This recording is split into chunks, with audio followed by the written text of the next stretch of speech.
I didn't want to start a family. I thought I couldn't.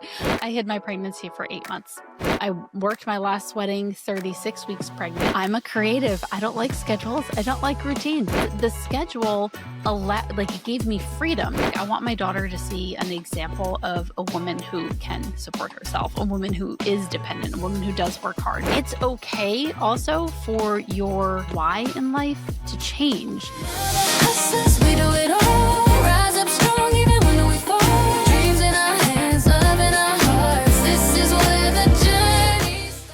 Welcome to Baby Bump and Business, the podcast for creative moms growing a baby and a brand at the same time.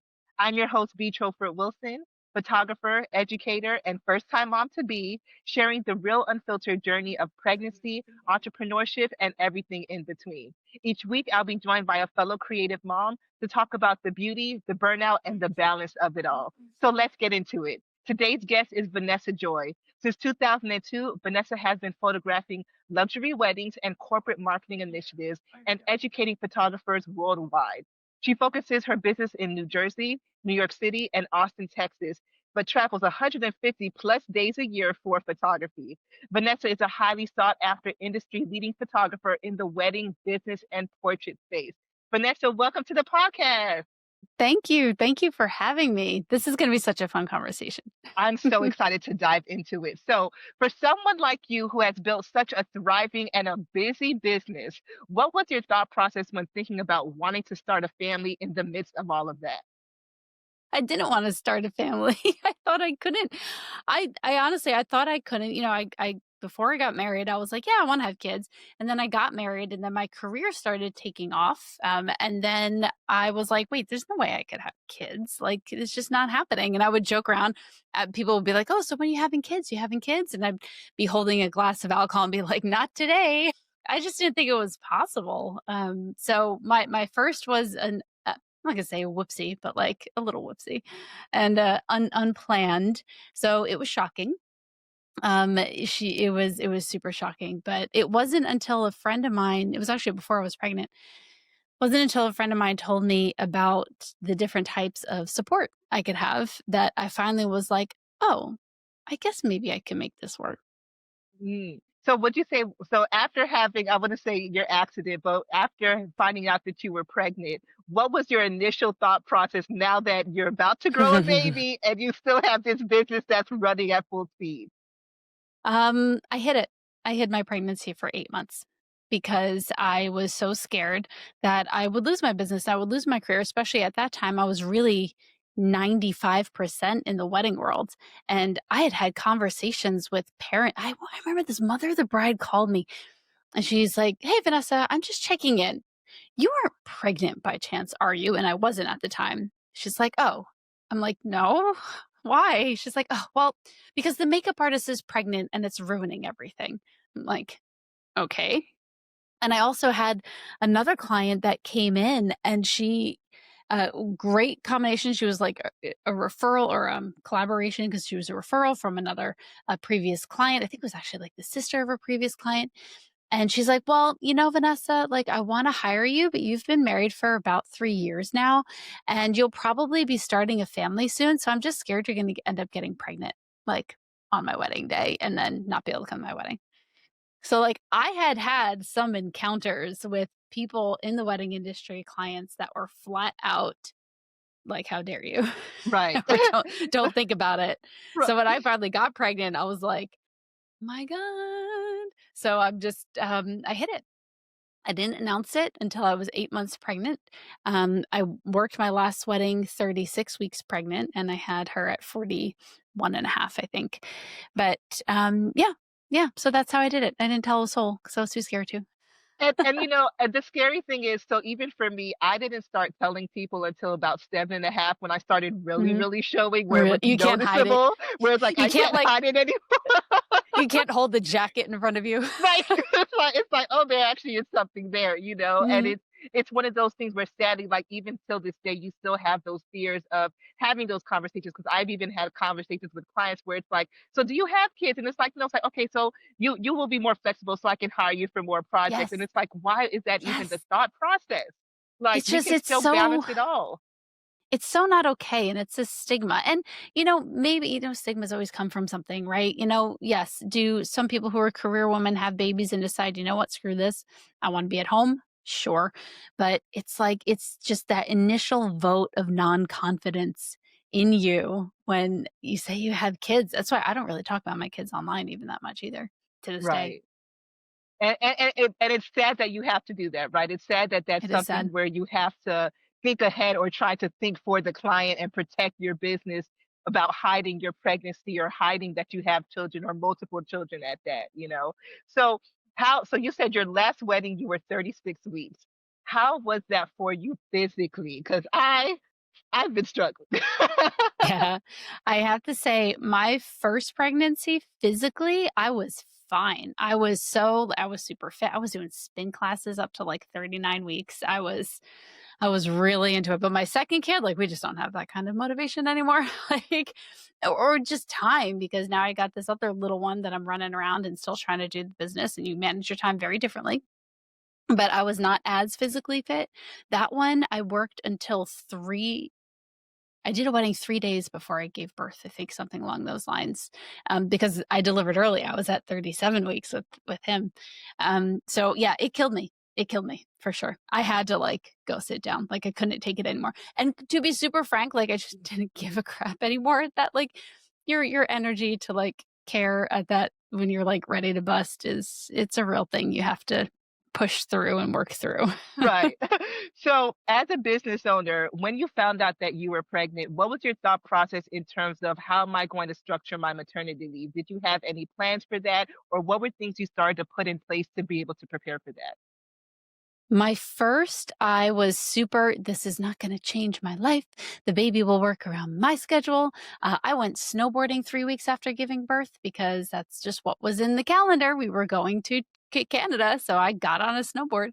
But it really ended up shooting me in the foot for a couple of reasons. One is just like, let's make me more exhausted, as if it wasn't hard enough being up all night with the baby. And secondly, you know what? I I don't ever get that time back, right? Like, you don't ever get that newborn phase back. So you might as well, like, try to give yourself that time. That being said, by the time my kid was 4 weeks old, I was definitely, or even less than that, probably 3 weeks old, I was holding with one hand, breastfeeding, and, like, on my computer. Work still has to happen, you know? Yeah. Yep, So, it does. so after your first, when would you say was the first time you actually went back into shooting after having your first? It was somewhere around the 3-month mark. So I had winter babies, both of them, which I was really blessed, to have that. So it's, again, I was heavy in weddings at that time. That's not really wedding season. So I don't think I shot a wedding until at least like 3 or 4 months with my first. I remember it being around that time because I was pumping in the car, like, while I was driving. And so how was that adjustment? You know, when we're talking about transitioning into motherhood, there's so much that comes with it, right? It's not just now I have this new being, it's now I'm nursing or now I'm pumping and I have to now add this into my schedule while I'm working. How were you able Yes. to manage that and even mentally, how were you able to get through that? I just thought about, like, okay, I know a typical wedding day because that's a long day. A photo shoot, whatever, like the smaller things, even the corporate stuff I did, headshots, whatever at the time, a little bit more reasonable. Wedding day, that's moving without you, one way or the other. Thankfully, most of the weddings I had at that time were like, we get ready here, then we travel to the church, then we travel to the reception hall or to the photo collection, and then to the reception hall. So I had these pumps where it's like I didn't have to have my boobs out. It was just, they were rounded and they just kind of like went in and they collected. So while I drove, I would have those on, or a couple of the weddings, I hired an assistant so that she could drive while I did that. And whatever time I was driving for, that's how long I pumped for, and then kept the cooler. And then during, like, the reception, I was able to, like, okay, I'm gonna hide, while they're eating dinner, I'm gonna go pump. While they're all drunk on the dance floor, I'm gonna go pump because I've got another photographer covering that anyway. Things like Right. that. And it's crazy even I know I'm sure even reminiscing on all these things where it's like all the adjustments you have to make while going through this. And a lot of a lot of women aren't given the grace to see how strong they are to be able to balance both of those things, especially Yeah, while shooting weddings when you're on your feet. It's nothing that you're sitting down and just like, oh no, like weddings are so demanding of your time, your energy, and your work. they are. They really, really are. I'm happy I made it work, but it also, because you aren't pumping regularly, my supply went down and I ended up having to not give in to formula. I don't think it's like horrible or anything, but not being able to only breastfeed as long as I wanted to. Right. Gotcha. So going into being an entrepreneur and the business side of it, what were things that you had to start implementing in your business now that you have children and now that you're trying to balance motherhood and this business as well? It was a schedule. I'm a creative. I don't like schedules. I don't like routine.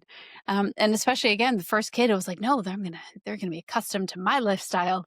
But the truth is the schedule like it gave me freedom. So if I was able to train my kid, I hate to say that, it's like they're not a dog.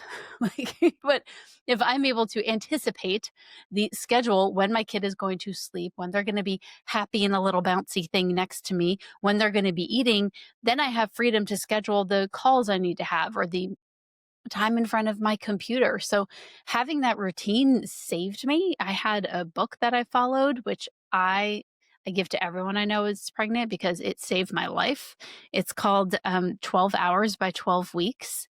And like clockwork, both my kids, by the time they were 12 weeks old, slept 12 hours through the night without a feeding, without waking up, straight 12 hours. Wow. Yes. And it's not like crazy cried out. It's just like using a schedule and logic and weaning feedings and like it made sense and it worked for everyone I've ever given it to. Okay, so that's something I need to add to my registry right now. Yes. Yes, you do. Perfect. So now that you've been able to build in a routine, were there any other systems you had to put in place within your business, as well as how did you start balancing your travel schedule with parenting? The travel schedule definitely lightened up at that time when they were younger, but, I've had my first travel. I think my daughter was 8 months old, and I had to travel to Brazil, actually. So it was like I cried when I left, and I'm not a crier, but I was so upset to leave her for that long. But, thankfully, I have support. I have a lot of support. I have, my husband who, has his own business, so he works from home, and then I had au pairs, and au pairs are the best thing in the world because it's like a live-in nanny, but not the cost of a live-in nanny at all. Beautiful. Okay, so that's other things that we can consider. I know, like, even for me, I've just been trying to brainstorm and think about, okay, are we going to go the daycare option? Are we going to do the nanny? Like all these different things. And there's so many amazing resources that we have nowadays that you can try to fit into your schedule or fit into your workload to make your life manageable, if that makes sense. Yes, That's yeah, there beautiful. really are. I mean, the more support you can get, the better, because again, then you have predictable, dedicated time to your business. And let me tell you, you learn to work a lot more efficiently when you have little ones, which is a good thing. Right. Now, how was it for you in terms of asking for help during that time, right? When they were younger and it was a little bit harder to manage, was it easy for you to ask for help, or was that something that I know like a lot of women struggle with? Like even through pregnancy, having to go through that, it's like, okay, you shouldn't be lifting that C-set. It's like, but I can do it. It's like, no, take the help. So how were you Yeah. able to adjust with that? I did not take the help while I was pregnant. I would lift whatever. Like, don't tell me, don't prove that I can't do it because I'm pregnant. But afterwards, asking for help was a little bit difficult because I felt guilty. Even, having an au pair in my house, like the baby's still in my house, but I would feel guilty, like I wasn't there for when she was crying that time, or I wasn't there for, I don't know, she got sick and I couldn't be there all the time. Um, Mom guilt is such a thing, and it definitely affects, I hate to say it, women more than men, at least from what I've seen. And so what did you have to do to be able to get through that mom guilt? Or what is some advice that you would give a mother that may be feeling that mom guilt? I still feel it. I don't think it ever goes away. Right now, I usually tell myself, like, I want my daughter to see an example of a woman who can support herself, a woman who is dependent, a woman who does work hard. So I look at that as like, what positive traits am I showing, like through what I'm doing with work? And then the other thing is, you know what? being aware, like, is my pendulum swinging too far in the work direction and it's really sacrificing and hurting my family, then I need to make some adjustments. That's a good way to look at it. I think that's beautiful. So, Mhm. for someone who is so goal oriented and moving so much, what would you say to the women who have probably got like the similar advice, like now that they're going into this motherhood journey, that their dreams have to stop, that their goals have to stop? What would you say to those people who are saying that to them? Yeah, they don't have to stop, period, at all. You just have to take a slightly different road than you did before. But that's okay because if you're goal driven and you're really ambitious, you're gonna solve that problem. You're gonna figure out exactly what it's supposed to look like for you. You absolutely can keep going. And in a lot of ways, having kids makes you more creative and more observant, and it gives you another phase of life that you can relate to with whoever you're serving as a client. Mm. I think that's one thing I've learned. Like I've spoken with a couple of women where they're saying like now they're a little bit more empathetic, but also the Mhm. client experience has changed because now they understand it a little differently. They understand the client stories and how now they want to tell their stories behind the camera. This Yes. experience has been able to help them with that. So how Mhm. would you say creatively, how has your children changed the way that you see your art and the work that you create? You know, I don't consider myself a creative person to begin with. That's why I said some people say it helps them creatively because I did not experience like some magical glow and creative boost. Like I definitely didn't get that, but that's not my personality. I'm very logical. For me, it helped me learn to automate more, which is great. Mm, Helped me learn to become more efficient. Honestly, even like now, so my kids are at school right now. And this is like my time, which is certainly much more than I ever was before having both kids at a house for a whole school day. Fantastic. But now I like think, okay, I need to work. So how can I work more efficiently during this time? And you've been seeing me like sip this pink thing. I find things that I know are going to give me an energy boost. This is like a cortisol something, caffeine and other, amino acids or whatever that help give you the energy boost. But now I'm like religious about it because I'm not going to waste my time that I have to work by like half an hour in. I'm like, I'm tired. And then I'm really slow. Like, no, I don't have time for the slow. I need to take this now. So what other systems and automations did you have to put in place in your business to make these things move smooth for you? A lot of it was things like 17 Hats, for example, which is my client management system. I wasn't using it to the fullest capacity. Did I have it? Yes, but I wasn't like putting drip email campaigns in there. I wasn't automating things like ManyChat and triggers and social media. I wasn't scheduling my social media. Like there's so many things you can do so many things when it comes to scheduling, but if you have the time in your head, you think, well, it's just faster if I just do it, right? But when you have kids, you're like, wait a minute, I have a lot less time and potentially a lot less time that you feel like working anyway, because you actually do like your kids, God forbid, right? You actually do want to spend time with them.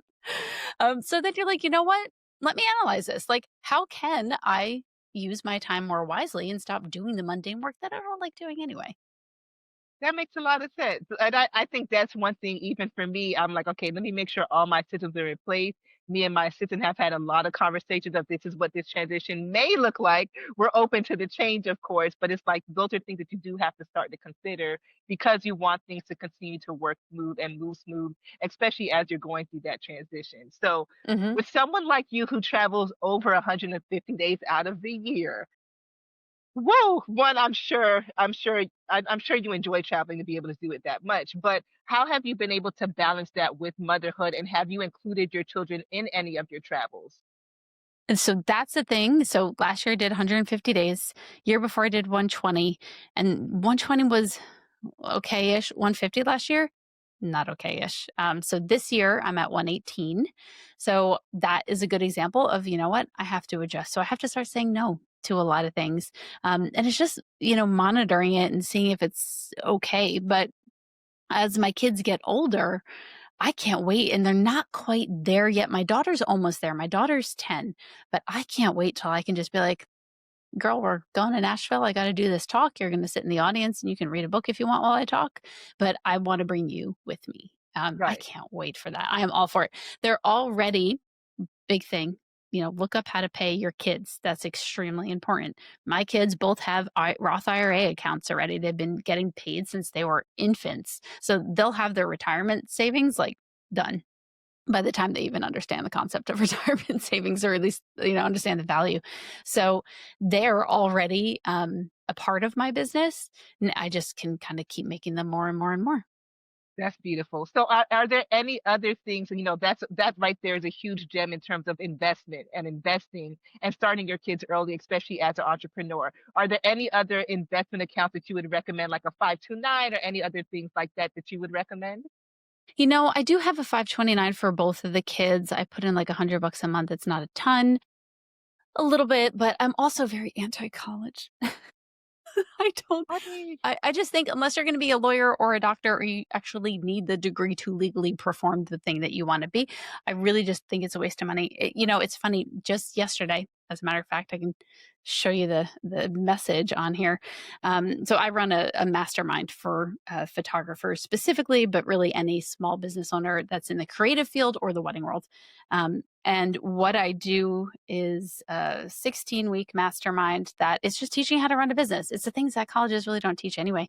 But just the other week, or yesterday, I'm sorry, I had somebody that decided to withdraw her enrollment from a college that would have taken her 4 semesters to learn the photography business and take my mastermind instead. And I'm going to be able to teach her every bit of all of exactly. that, beforehand. So anyway, I'm a little anti-college because of that. So I do 529, but the biggest thing that I do for them is I pay my kids. It's another concept I teach in the mastermind. I teach a lot of tax strategy, but having kids gives you a great tax advantage. Right now, you can pay them up to, as an employee, you should be paying them as an employee from an LLC or an S corp, up to $14,000 a year right now. And I think right now the Roth IRA cap is 5 grand a year. So 5,000 of that can go into a tax sheltered, you don't pay taxes when you take it out. You don't get a tax break when you put it in, but they're not making enough to pay taxes anyway. So that doesn't matter. So you put 5,000 of that into a Roth IRA, and then the remaining amount, you can do whatever you want with it as long as it's for the kid. Like it's their money. So you can buy their toys with it. You can pay for their private school. If you send them to private school, you can pay for their daycare with it, their, whatever it is that's for them. And that's one of the best things that I do. So I actually my kids do go to a private school. So they help pay for that private school. They have the Roth IRA, and then I also have savings accounts for them that gain interest. And then probably next up, I'm gonna open up some mutual funds in their account. That was just all spread around, right? You've got the 529, you got the tax benefits there, but you're also getting a tax deduction for everything because you're paying your kids. That's a business expense, so that's a really big one. And then you can help it grow, and then you have a savings account. They can use it however they want. Maybe they don't want to go to college. They can just use it to start a business. Um, so it gives them a little bit more freedom than the 529.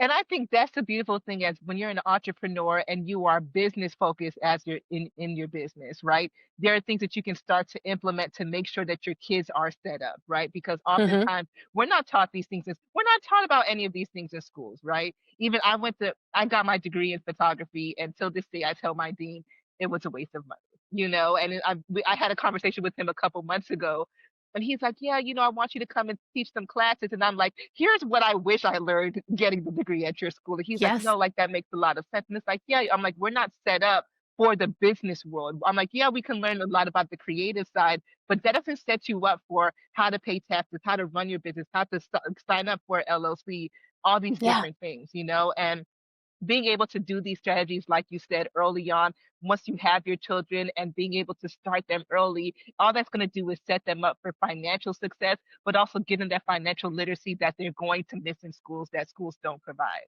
That's They don't. beautiful. They don't. Love that you know all that. Awesome, awesome. So now that we've talked about all those things, I don't want to take up too much of your time, but I just want to ask a couple more questions. For any woman who is as busy as you, who travels as much as you do, who does so much, what is one piece of advice that you would give to them Because I know you said like you were afraid and you thought that you couldn't like you couldn't manage having children. Now that you've been able to do that and still manage your businesses, what is one big piece of advice that you would give them if they are scared to take that leap? If you're scared to take that leap, and this sounds so cliche, but like think of your life in 30 years.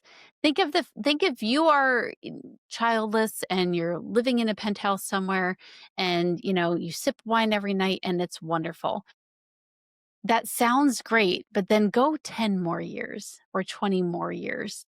And then you have no legacy to pass on or no one to pass on your legacy to, no one to take care of you when you're older. And more importantly, you don't have the memories of like a really full life. And I hate to say it like this because if you choose not to have kids, like you absolutely can have a full life. Like let's not be let's not exaggerate this a little bit. But most people on their deathbeds aren't thinking like, man, I really should have worked instead of had kids.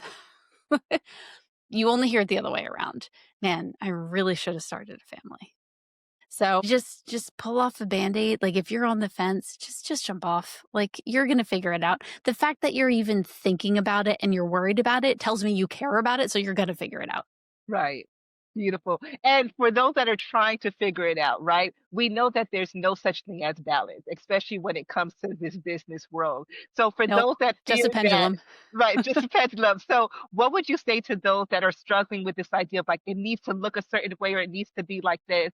What would you tell them in terms of keeping their one, giving themselves grace, but knowing that it's okay to be flexible and it's okay to pivot in this next Mhm. chapter? Yeah, we're not giving birth to robots. We're not having robots as children, although I really wish I did sometimes. But you have more humans. It's just more humans in your life, and it's okay also for your why in life to change. That was a big thing I struggled with. Like my why in life is serving my clients or my business or whatever. And I had a really hard time thinking about having kids because I was like, well, I don't want my goals to be different. And I remember I was in therapy and she was like, well, why? Like, why can't you change? Why can't you change your why? And the truth is, like, you can, and it's okay. Mm, mm. Now, did you go through any identity crisis, right? I know, like, when you're a business owner, we're known as we have these titles of photographer, educator, and all these things. And now that you have to add this new title, sometimes clients or people on the outside make this motherhood title outweigh or overweigh every other title, and you're no longer who you were before. You're just this. Did you have any of challenges going through that? I did not. I really compartmentalized quite a bit. I don't really post my kids. I think the most I really posted of my kids were like their newborn photos. I definitely posted those. Oh my gosh, I have a story. Do you want a story, B? Of course, yes.